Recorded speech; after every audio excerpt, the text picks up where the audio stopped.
신약 성경에서 이 발람이라고 하는 이름은 한 3번 정도 언급이 됩니다. 베드로후서에서 한 번, 유다서에서 한 번, 그리고 요한계시록에서 한 번. 이렇게. 이것은 무엇을 의미하냐면 이 발람은 실존했던 인물이라는 것을 의미합니다. 모압의 발락 왕이 이 발람을 데리고 와서 이스라엘을 저주하려고 했던 이 일은 실제로 있었던 역사적인 사건이었다는 것을 지금 반증해주고 있는 겁니다. 그래서 베드로도 유다도 요한도 이 발람의 이름을 기록하고 있습니다. 이 발락이 이 발람을 데리고 와서 이스라엘을 저주하려고 했지만 번번이 그 저주는 축복으로 변했죠. 이것이 그냥 누군가가 지어낸 이야기가 아니라 이게 실제적인 사건이었음을 이야기해주고 있는 겁니다. 우리가 분명히 아는 것은 우리 하나님은 어떤 분이신가? 어제도 오늘도 내일도 영원히 동일하신 하나님이십니다. 어제 이스라엘을 지키셨다면 오늘 나도 하나님은 지키실 것입니다. 어제 이스라엘을 저주에서 축복으로 바꾸셨다면 오늘 나에게도 우리 하나님은 저주를 축복으로 바꾸어 주실 것입니다. 우리 하나님은 동일하신 분이시기 때문에 어제까지만 해도 잘 도와주셨다가 왜 오늘은 안 도와주시고 왜 이스라엘은 도와주셨다가 왜 나는 안 도와주시나? 그게 아니라 하나님은 동일하십니다. 여기서 하나님이 지키신다. 이스라엘을 지키셨듯이 나도 지키신다. 하나님 뭘 지키신다는 건가? 누군가에게는 하나님이 좀 건강을 좀 지켜주셨으면, 또 누군가는 하나님이 좀 내 자녀를 좀 지켜주셨으면, 하나님이 내 물질을 좀 지켜주셨으면, 하나님이 내 사업을 좀 지켜주셨으면, 물론 우리 하나님 그런 것도 지켜주시죠. 충분히 지켜주시는데 하나님께서 궁극적으로 우리를 지켜주기를 원하시는 그 영역이 어디냐면 바로 우리의 영혼입니다. 우리의 마음이죠. 베드로가 예수님을 부인할 것을 예수님은 아셨습니다. 네가 내일 새벽에 나를 모른다고 3번 부인하게 될 거다. 하지만 예수님은 베드로를 막지 않으셨어요. 부인할 걸 알면서도 그걸 허용하셨습니다. 대신에 예수님이 베드로를 위해서 기도하신 게 뭐였냐면 베드로의 믿음이 떨어지지 않기를 위해서 기도하셨다고 말씀합니다. 누가복음 22장 31절 32절을 같이 한번 읽어보겠습니다. 누가복음 22장 31절 32절. 자, 읽죠. 시작. 시몬아 시몬아 보라 사탄이 너희를 밀가 부르듯 하려고 요구하였으나 그러나 내가 너를 위하여 내 믿음이 떨어지지 않기를 기도하였노니 너는 돌이킨 후에 내 형제를 붙게 하라. 하나님께서 이 지켜주기를 원하시는 베드로를 지켜주기를 원하시는, 근데 그게 어떤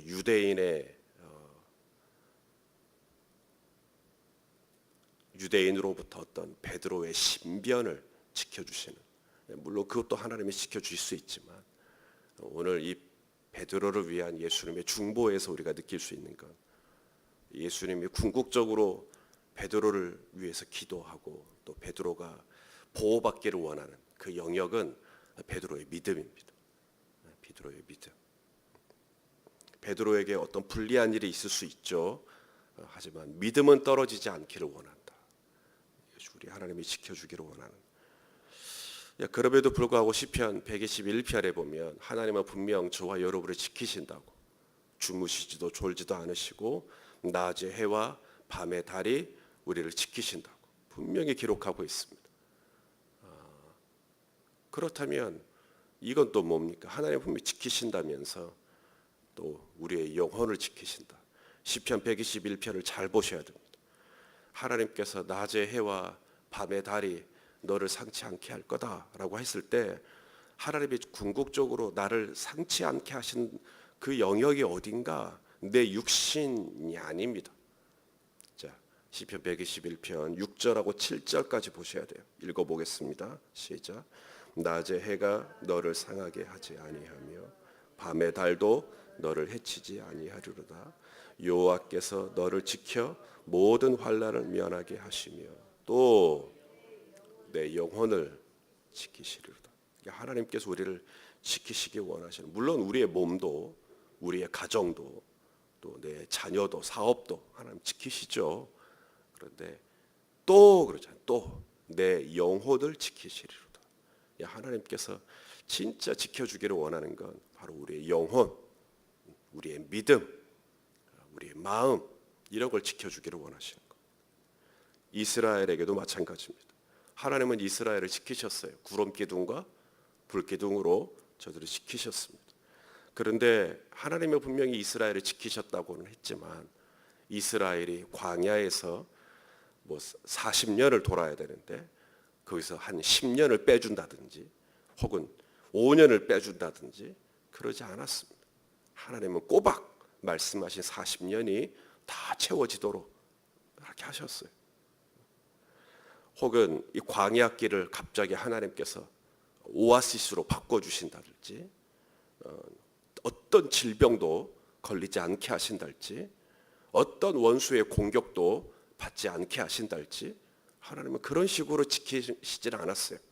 저들은 광야를 꼬박 40년을 채워야 했고 불뱀과 전갈과 여러 위협으로부터 저들은 공격을 당해야 했고 또 원수들이 이스라엘을 가만히 두지 않았고 저들은 많은 위험을 통과해야 했습니다.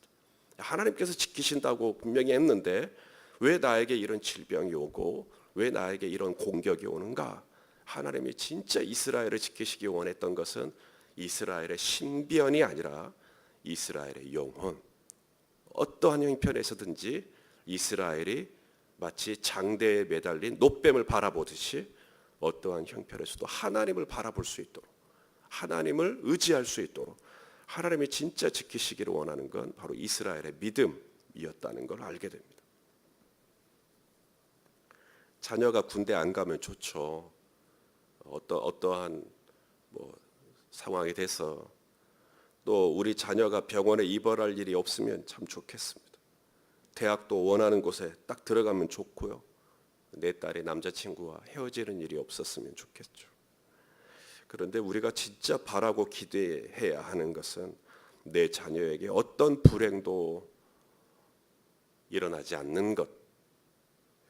그것도 필요하지만 더욱 중요한 것은 때로는 내 자녀에게 불시험이 올 때 내 자녀가 어떤 시련의 아픔을 겪는다든지 아니면 어떤 실패의 아픔을 겪는다든지 혹은 믿었던 사람에게 상처를 입는 일을 겪는다든지 뭔가 안 좋은 일이 생겼을지라도 내 자녀가 그 와중에도 믿음을 지킬 수 있도록 그 와중에도 영혼을 지킬 수 있도록 그렇죠? 이것이 정말 필요한 게 아닐까. 남편이 직장에서 오래오래 꽉꽉 채워서 은퇴할 때까지 잘 있는 것 물론 그것도 우리가 기도할 겁니다.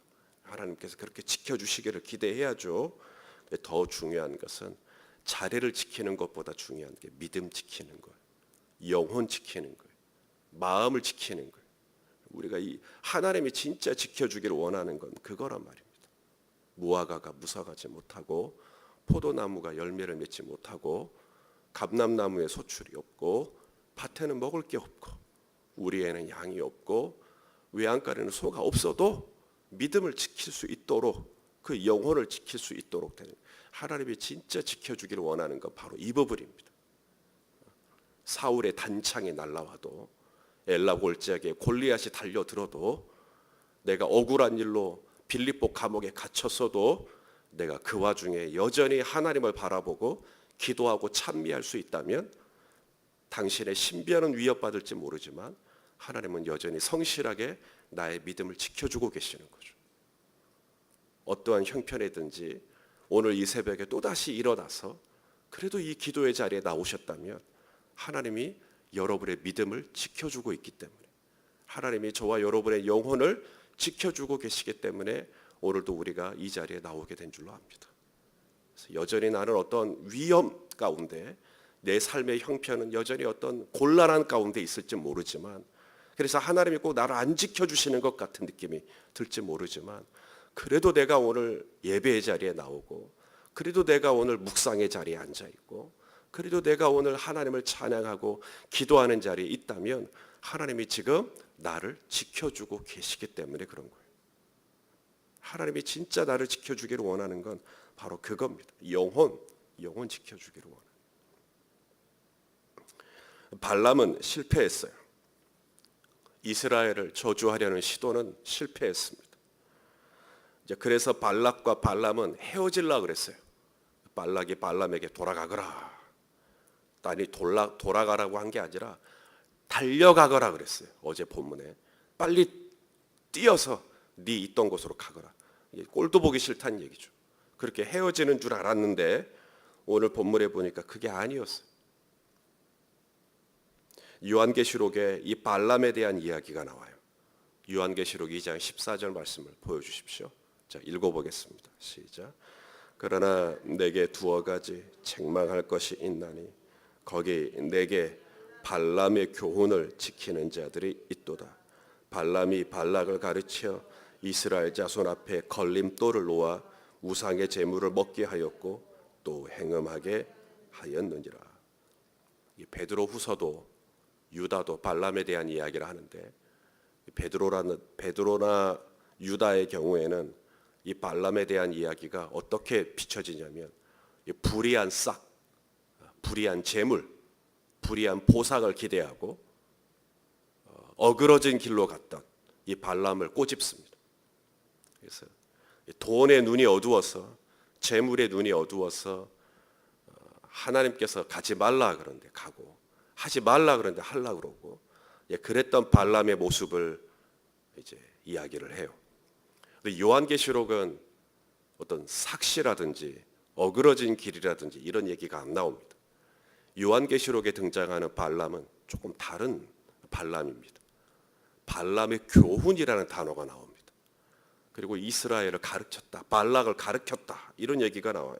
우리가 민수기 말씀을 보니까 그런 대목이 없습니다. 발람이 발락에게 뭘 가르쳐줬다, 발람이 발락에게 뭘 교훈해줬다, 이런 얘기가 사실 민수기에는 없어요. 그런데 오늘 본문에 보면 이스라엘이 요한계시록에 기록된 것처럼 우상의 제물을 먹습니다. 바알부올이라고 하는 우상의 제물을 먹고 행음을 하고, 이게 뭔가 봤더니 요한계시록에 보니까 그게 발람의 교훈 때문이었다는 거예요.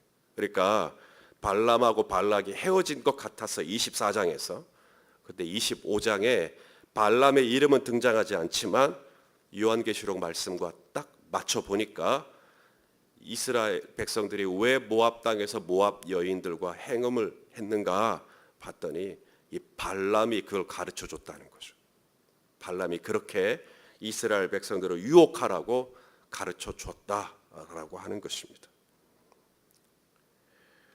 그러니까 이 발람은요, 이스라엘을 자신이 직접 저주하려는 시도는 실패했습니다. 근데 발람은 대신에 내가 이스라엘을 저주하지는 못하지만 하나님과 이스라엘이 굉장히 밀접한 관계라는 걸 알게 됐어요. 발람이 보니까 이스라엘과 하나님과의 관계가 꽤 돈독하구나. 그렇다면 내가 이스라엘을 저주할 수는 없지만 이스라엘이 하나님과의 관계가 멀어질 수 있도록, 그래서 하나님이 직접 이스라엘을 저주할 수 있도록 내가 그렇게는 할 수 있다고. 그래서 그것이 방법이 뭔가? 바로 오늘 이 본문의 내용입니다. 이렇게 하면 된다.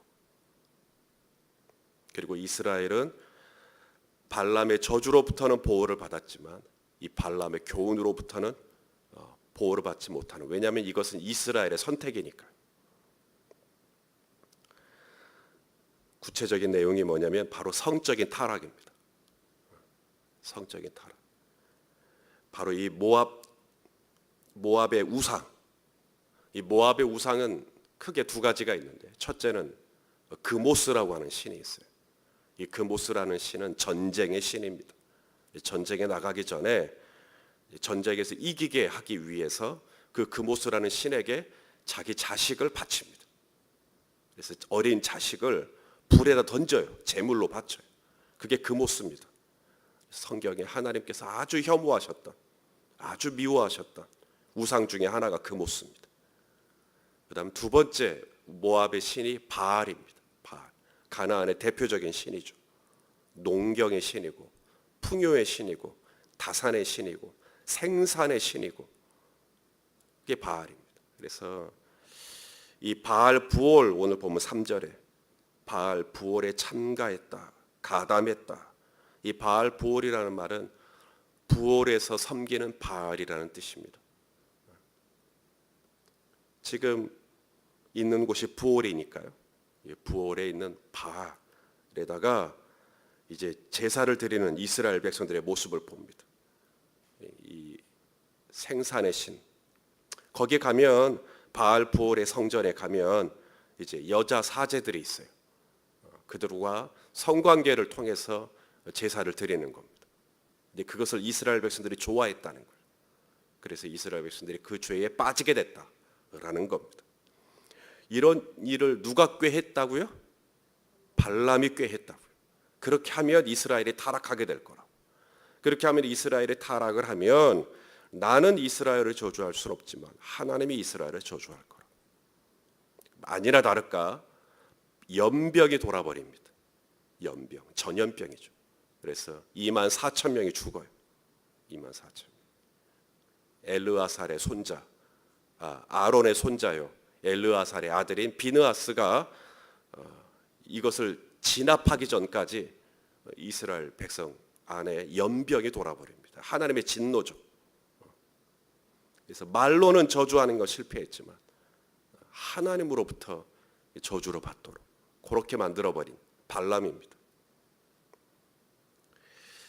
성도 여러분, 하나님이 지키시길 원하시는 게 뭔가? 바로 우리의 영혼이라는 겁니다.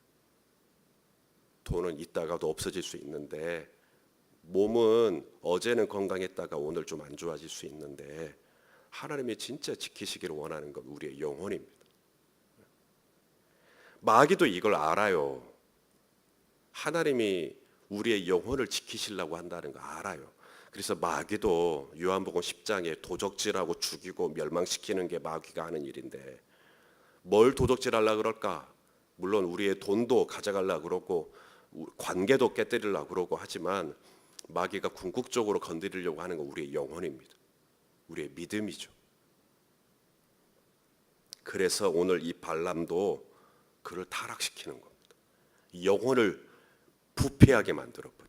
영혼을 오염시켜버리는 우리의 이 믿음을 음란하게 만들어버려. 이런 일을 하려고 하는 거예요. 하나님께서 영혼을 지키시기 때문에 마귀도 영혼을 타락시키려고 하는 것입니다.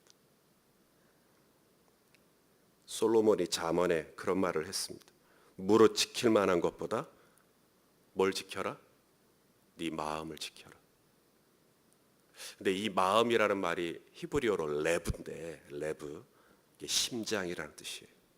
그리고 당시의 사람들은 우리의 영혼이 심장에 머물러 있다고 생각을 하고 있었어요. 그러니까 네 심장을 지켜라 이 말은 바꿔 말하면 거기에 뭐가 있다고요? 영혼. 네 영혼을 잘 지키라는 이야기예요. 범사의 모든 것이 이 영혼에서 나온다. 마음에서 나온다. 생명의 구원이 거기서 나온다. 솔로몬은 정확히 알고 있는 거예요. 자신은 이 세상에서 가장 높은 지위를 가지고 있었고 가장 많은 물질을 가지고 있었고 그렇지만 자신의 영혼이 지켜지지 않으니까 다 망하잖아요. 요한 3서 1장 2절에 사랑하는 자여 내 뭐가 잘됨 같이 영혼이 잘됨 같이 내가 범사에 잘되고 강건하기를 원한다. 성도 여러분, 오늘도 하나님이 내 영혼을 지켜주시고 오늘도 이 기도의 자리에 나를 인도해 주신 우리 주님을 찬양할 수 있기를 바랍니다. 그리고 하나님께서 오늘도 내일도 지켜주기를 원하는 게 바로 우리의 영혼이고 우리의 중심이고 우리의 마음이고 우리의 믿음 하나님이 지켜주기를 원한다는 걸 기억하고 그렇게 우리 하나님과 친밀하게 동행하는 저와 여러분 될 수 있기를 예수님의 이름으로 축원합니다. 찬송가 460